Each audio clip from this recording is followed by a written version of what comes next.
précisément ici que l'avion d'Ethiopian Airlines qui se dirigeait vers Nairobi s'est écrasé. Mercredi et jeudi, les familles et proches des victimes se sont rendus au village de Hedjere à leur arrivée sur le site de l'accident pour rendre hommage à leurs proches disparus. C'est l'émotion et un chagrin déchirant, des fleurs, des portraits, mais surtout beaucoup de larmes.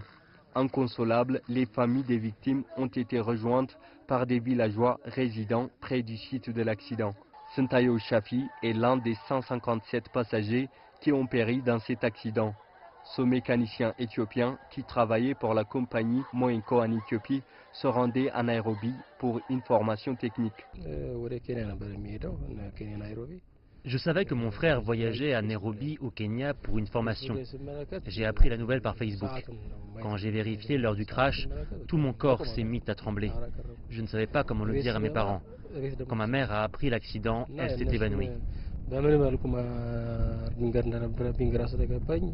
Le site de l'accident fait toujours l'objet d'une enquête active. Les enquêteurs recherchent et ramassent toutes les preuves des décombres des biens des passagers décédés. Mais ils n'arrivent pas à trouver les corps. La compagnie aérienne a demandé aux familles des victimes d'attendre au moins 4 jours avant de récupérer les restes de leurs proches.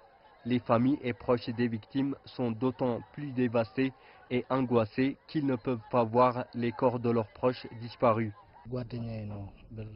Sinta Yehu est mon ami depuis 14 ans, depuis l'université. On a étudié ensemble et nous travaillons pour la même entreprise depuis 11 ans. Le chagrin est très douloureux car nous ne pouvons même pas voir les corps. Chaque fois que je rentre chez moi, mon jeune fils me demande où est Sinta Yehu. Je ne peux pas lui répondre.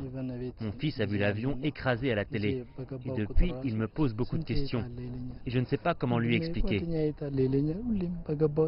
L'impact du Boeing 737 MAX 8 sur le sol a creusé un grand trou. Les débris de l'avion sont éparpillés sur une vaste zone, ce qui rend les recherches plus difficiles. Lundi, les enquêteurs ont retrouvé les 2 boîtes noires. La compagnie aérienne a annoncé qu'elles ont été envoyées jeudi en France pour y être analysées. Les experts sur les lieux de l'accident estiment qu'il faudra peut-être plusieurs semaines pour identifier les corps. Zenab Halafom, Société français, Hedjere, au sud d'Addis Abeba.